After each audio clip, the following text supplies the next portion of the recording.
کئی سالوں سے پھر وہی. تو اماں یہ کام نہیں کرنے دیتی نا. پھر دوسرا بھائی بہنوں کی وراثت نہیں دیتے. بڑا بھائی چھوٹے بھائیوں کی وراثت کھا جاتا ہے. چھوٹے بھائی ہوتے ہیں تو بڑا کہتا ہے میں بزنس میں چلا رہا ہوں. بھائی صاحب جو کا حصہ بنتا ہے وہ دو, پورا پیپر ورک کرو.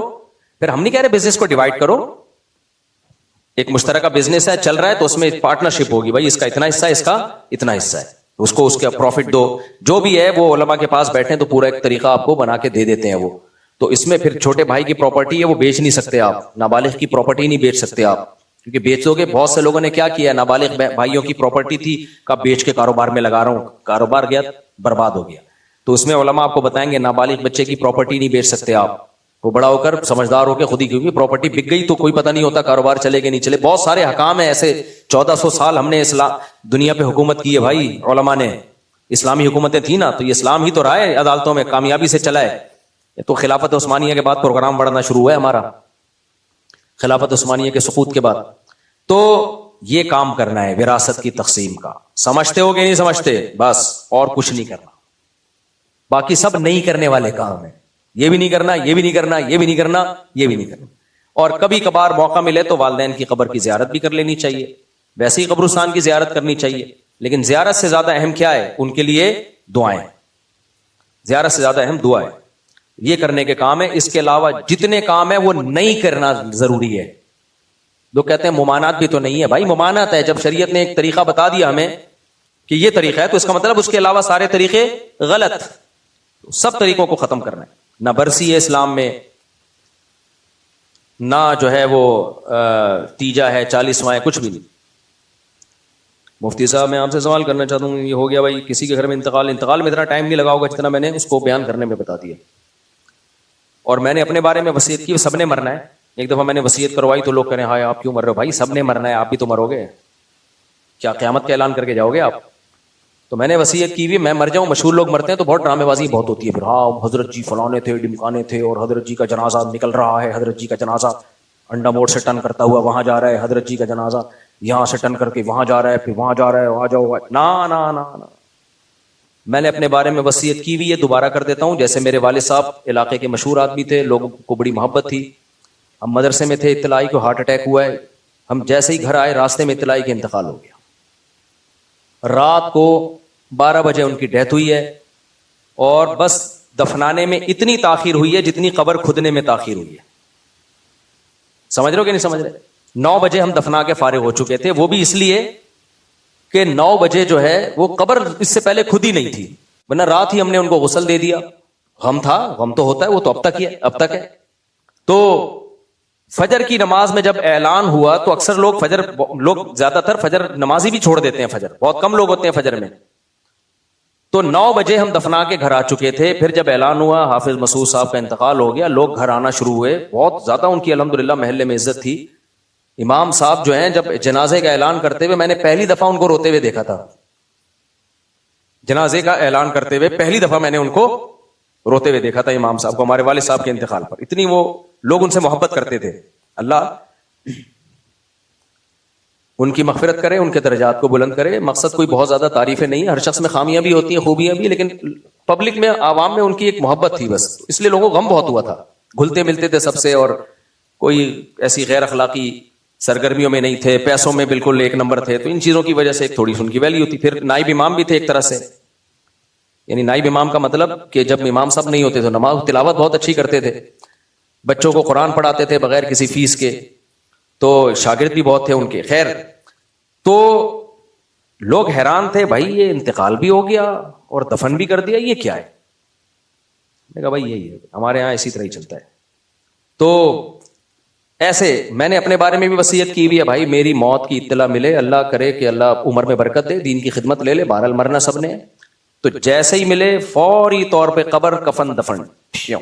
سمجھ رہے ہو؟ جتنے لوگ اویلیبل ہوں اس وقت جنازہ پڑھاؤ, اور کوئی تصویریں ڈالنے کی اجازت نہیں ہے. دفن کرو, دعا کرو, پتلی گلی سے نکلو, بس. بعد میں جو ہوتا رہے گا, کوئی اچھا کہے گا, کوئی برا کہے گا, وہ بات کی چیزیں. کچھ زندہ باد کے نعرے لگا رہے ہوں گے, ہائے ہائے ہائے, کچھ کہہ رہے ہوں گے, اچھا ہوا نکل لیا پتلی گلی سے, خود ہی نکل لیا.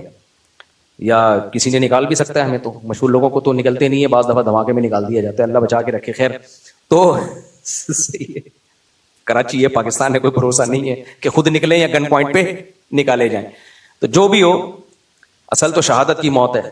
اللہ تعالیٰ سے ہم دعا مانگتے ہیں اللہ دین کی خوب خوب خدمت لے، اور موت کون سی دے؟ شہادت کی موت دے.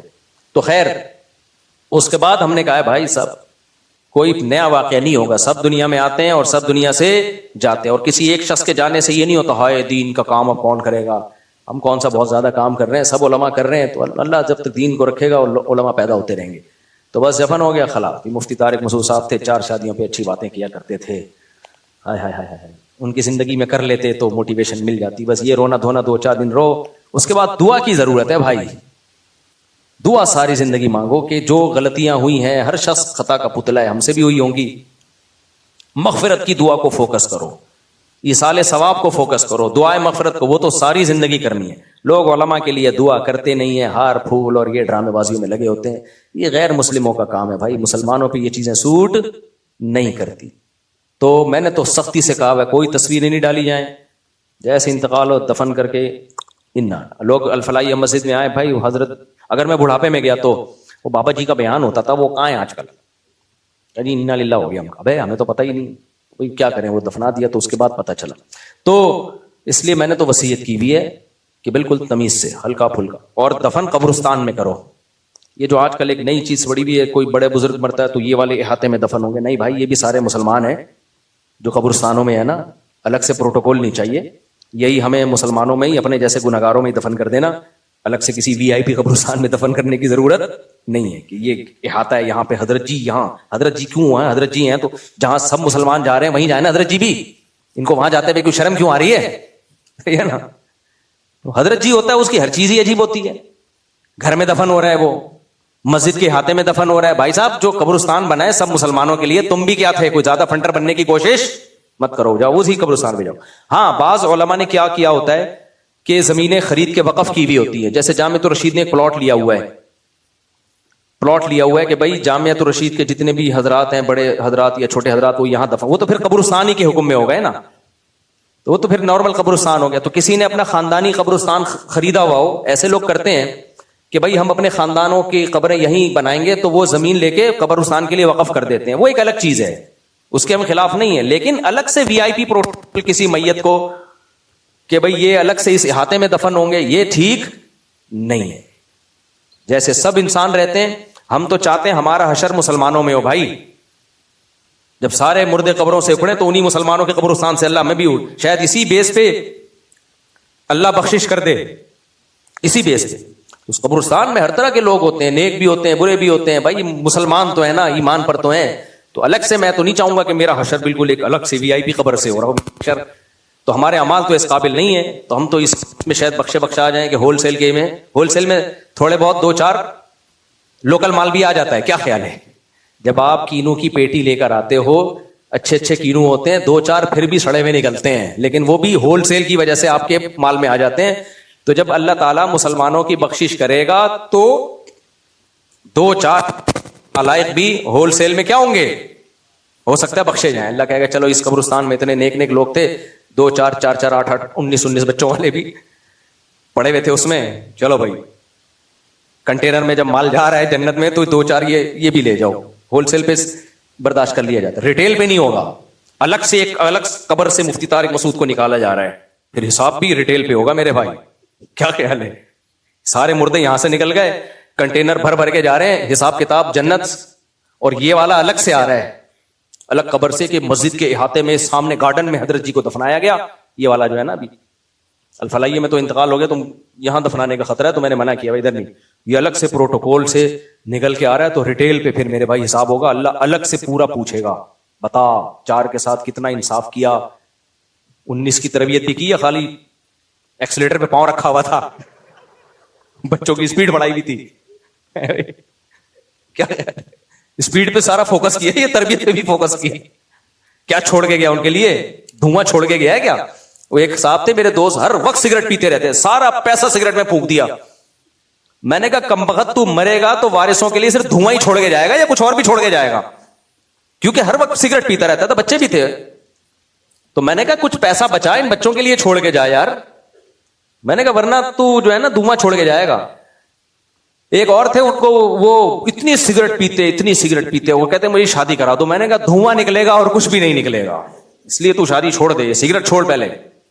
تو ریٹیل پہ بھائی حساب ہوگا, بڑا کڑک حساب ہوگا, تو ہم اس قابل نہیں ہیں. ہول سیل پہ بخشانے کی چانس زیادہ ہے, اس لیے الگ سے کوئی VIP پروٹوکول مرنے کے بعد نہیں لیا کرو. ہاں نیک لوگوں کے ساتھ دفن ہونا بہرحال یہ فضیلت کی بات ہے, کسی نیک کے ساتھ قبر بن جائے تو سبحان اللہ.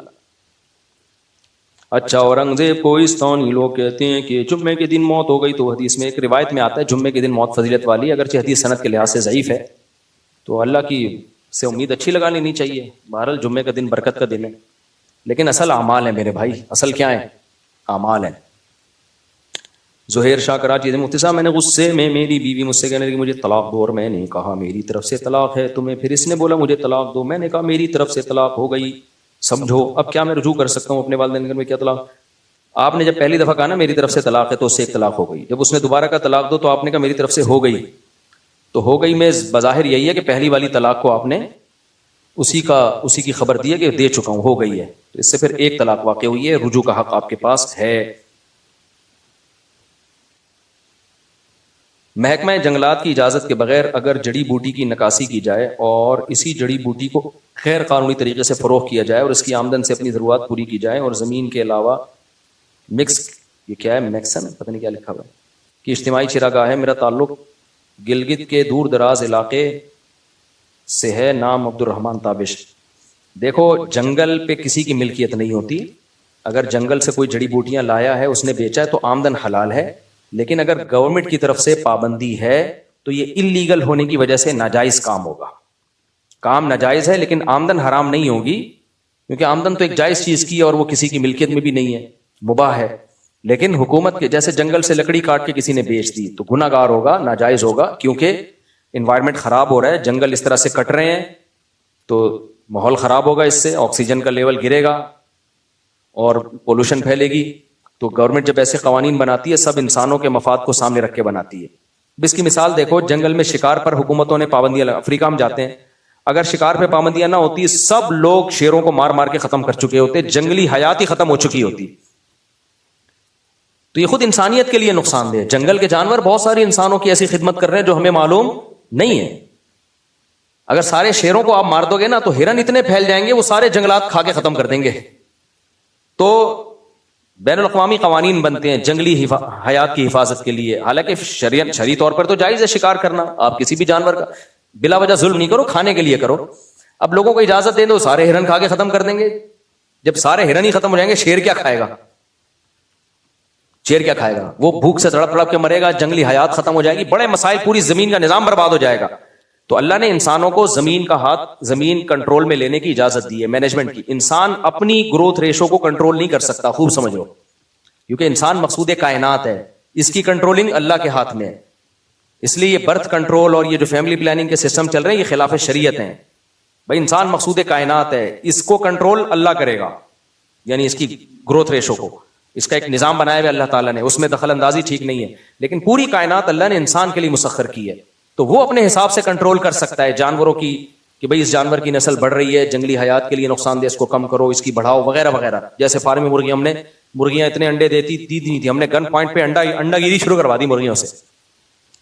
تو سائنس اتنی ترقی کرے گی, ہو سکتا ہے کل مرغے بھی انڈا دینا شروع کر دیں. خیر, تو اس لیے یہ جو لاز بنتے ہیں, قوانین بنتے ہیں, انسانوں کے فائدے کے لیے بنتے ہیں. تو اب جنگل کی لکڑیاں یا اس طرح سے چیزیں ختم ہوگی تو انسانوں ہی کو نقصان ہوگا. اس لیے یہ ناجائز بہرحال ہے, لیکن آمدن حرام نہیں ہے. آمدن اس لیے حرام نہیں ہے کہ بھئی فی نفسی ہی تو وہ جو چیز بیچ رہا ہے وہ جائز چیز ہے, وہ غلط عمل ہے. ہر غلط عمل کی آمدن حرام. اسمگلنگ کی دیکھ لو نا, اسمگلنگ ایک ناجائز چیز ہے, ملک کو نقصان ہوتا ہے, لیکن اسمگلر جو پروڈکٹ لا کے بیچتا ہے اس کی ارننگ اس کے لیے حلال ہوتی ہے, کیونکہ پروڈکٹ اپنے پیسوں سے خریدی ہے اس نے, اور وہ پروڈکٹ فی نفسی کوئی شراب بھی نہیں ہے, اور اس کو بیچ رہا ہے وہ بھی اپنی چیز ہے. البتہ چونکہ ملک کو نقصان ہوتا ہے تو اس نقصان کی وجہ سے اس عمل کو ناجائز کہا جائے گا, برا کہا جائے گا, اس کو اپریشیٹ نہیں کیا جائے گا. یہاں بھی ایسے ہی ہے, جو بھی یہ جڑی بوٹیوں والا کام کر رہے ہیں وہ نہ کریں تو اچھا ہے. مسئلہ جب ہوتا ہے جب گورنمنٹ خود ملی ہوئی ہوتی ہے. ہوتا یہ ہے کہ گورنمنٹ نے جنگلوں پہ کاٹنے پر پابندی لگائی ہوئی ہوتی ہے, وزیر جنگل ہی کاٹ کاٹ کے بیچ رہا ہوتا ہے. اب لوگ دیکھ رہے ہوتے ہیں یار یہ خود تو کما رہا ہے پھر ہمیں کمانے نہیں دے رہا, پھر لوگ قانون کو توڑتے ہیں, پھر گورنمنٹ کہتی ہے علماء سے آپ کلپ بناؤ, آپ لوگوں کو بولو یہ ناجائز ہے. بھائی ہم تو بولیں گے ناجائز ہے, لیکن جو گورنمنٹ ہی یہ کام کر رہی ہو اور رشوتیں لے لے کے کر رہی ہو تو لوگوں پر پھر اس ناجائز کا اثر, اس فتوے کا کوئی اثر نہیں ہوتا. پھر اپنے فتوے کو بے وقت بنانا ہوتا ہے وہ ہمارے گھر والے. اسی طرح بعض علاقوں میں اسمگلنگ ہوتی ہے, حکومتیں کہتی ہیں آپ لوگ بولو یہ ناجائز ہے. بھائی آلٹرنیٹ کیا ہے آپ کے پاس اس کا؟ اسمگلنگ ناجائز ہے, میں اس کو اپریشیٹ نہیں کر رہا, لیکن بعض غریب علاقے ایسے ہیں وہ بارڈر سے ملے ہوئے ہیں, اگر وہ اسمگل نہیں کرتے تو ان کے تو آٹا جو سونے کے ریٹ میں ملے گا ان کو کھانے پینے کے لالے پڑ جائیں گے. ایک دفعہ ہماری گورنمنٹ لیول پہ کسی سے بات ہوئی, ہم نے کہا آپ فلاں جگہ اسمگلنگ کیوں نہیں روکتے, تو انہوں نے کہا ہم نے روکی تھی تو لوگ بھوک سے مرنا شروع ہو گئے تھے. یہ حکومتی نمائندے نہیں بتایا ہمیں, تو کہنے پھر ہم نے کہا کہ چھوڑو یار جانے دو, ٹھیک ہے نا. تو ہم نے کہا جب آپ خود کہہ رہے ہو جانے دو, ہم بولیں کہ نہیں جانے دو تو لوگ مفتیوں سے بدگمان نہیں ہو جائیں گے. میں نے کنٹرول کرنا ہے تو آپ بارڈر پہ کنٹرول کرو, آپ نے خود ہی اجازت دی ہوئی. انہوں نے کہا بھائی ہم نے پابندی لگائی تھی تو آٹا ہی ملنا مشکل ہو گیا تھا, تو ہمارے پاس کوئی ان لوگوں کو کھلانے کا دوسرا آپشن تھا نہیں, تو پھر ہم نے کہا جانے دو. تو خود گورنمنٹ کچھ چیزوں میں چشم پوشی سے کام لے رہی ہوتی ہے کہ ہو رہا ہے ہونے دو. تو اس موقع پہ ان جگہوں پہ ہم سے یہ فتویٰ نکلوانا کہ ناجائز ہے تو یہ غلط ہے. ہمارے فتوے کی 2% کی حیثیت نہیں رہے گی. لوگ بولیں گے حکومت نے گزرنے دے رہی ہے اور ادھر ادھر سے حکومت کہہ رہی ہے اسمگلنگ ناجائز ہے. تو بھائی اسٹیبل کنٹریز جو ہوتے ہیں نا وہ ایک لا پہ چلتے ہیں. یہ نہیں ہوتا اس بارڈر کے لیے اصول کچھ اور ہے, اس بارڈر کے لیے اصول کچھ اور ہے, اس والے کھانچے کے لیے اصول کچھ اور ہے, ادھر والے کھانچے کے لیے, تو پھر اس سے علماء کا فتویٰ بدنام ہوتا ہے, تو لوگ علماء سے بدگمان ہوتے ہیں. اس لیے پھر ہم گورنمنٹ سے کہتے ہیں جو انتظامی چیزیں اس میں آپ کنٹرول کر سکتے ہو تو کرو میرے بھائی. ہمیں قربانی کا بکرا, اب دیکھو کنڈا ناجائز ہے نا, اصل مسئلہ تو یہی ہے, لیکن کراچی میں پورے علاقے کس پہ چل رہے ہیں؟ کنڈے پہ. جو علاقے چل رہے ہیں, اب ویسے گورنمنٹ کہتی ہے کنڈا ناجائز ہے, تو بھائی یہ تو تمہیں سب کو پتا ہے سارا کنڈا چل رہا ہے. وہ کہتے ہیں اگر ہم کنڈا نکال لیں تو ہمارا کنڈا نکل جائے گا, بجلی نہیں ہوگی. گورنمنٹ نے خود ہی ان گھروں سے 500-500 روپے باندھے ہوئے کہ الیکٹرک والوں نے.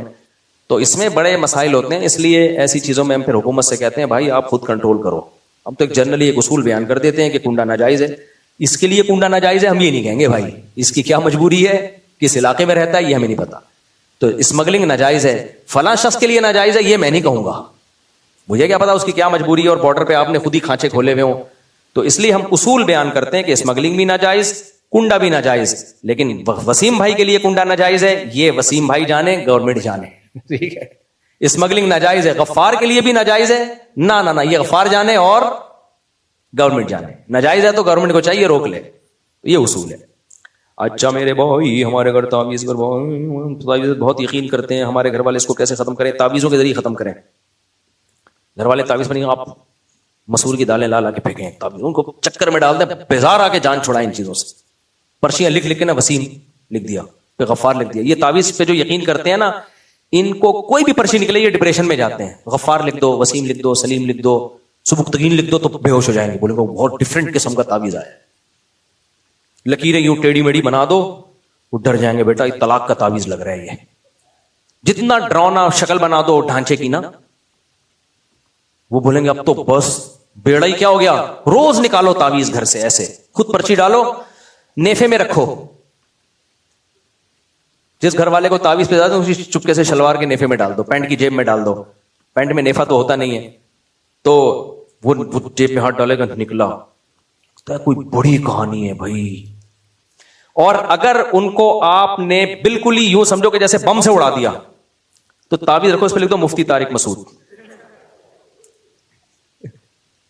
یار کچھ بہت ہی کچھ یونیک ہونے والا ہے. تو یہ تعویذ گنڈے والوں کا تو ایمان ہوتا ہی نہیں ہے, ساری زندگی اسٹریس میں اور ڈپریشن. میرے گھر سے بھی تعویذ نکلے ہیں, ہم نے لفٹ ہی نہیں کرائی, اٹھا کے یاد ہے. کسی نے کہا یوں دفن کرو, یوں دفن. میں نے کہا اللہ کا نام ہوگا تو عزت کے ساتھ نہیں رکھ لیں گے. نیا اللہ کا نام ہی نہیں ہے, اگر اللہ کا نام ہو تو پھر اللہ کے نام کو تو عزت دینی چاہیے نا. پھر اس کو یا تو جلا دو تاکہ پاؤں میں نہ آئے, یا کہیں دفن کر دو تاکہ پاؤں میں نہ آئے, بس. لیکن اگر تعویذ میں اللہ کا نام یا کوئی دعا نہیں ہے پھر تو یار کچرے میں پھینکا میں نے جا کے ادھر ہی. لوگوں نے کہا نہیں ایکچولی یہ کچرے میں نہیں. میں نے کہا جا بے, یہ منجن کسی اور کے سامنے بیچنا. 15-20 سال ہو گئے نکلے تھے. میں نے کہا جا بے, ایسے ادھر ہی کچرا کنڈی تھی. کچرا کنڈیاں تو اللہ کا شکر ہے کراچی میں اتنی زیادہ ہیں, وہ آگے پھینک دی. میں نے کہا جو ہونا ہے ہو جائے. اب تک بیٹھے ہوئے آپ کے سامنے 19:15 کی رپورٹ کے ساتھ بیٹھے ہوئے. اچھا یہ میں شو مارنے کے لیے نہیں کہتا,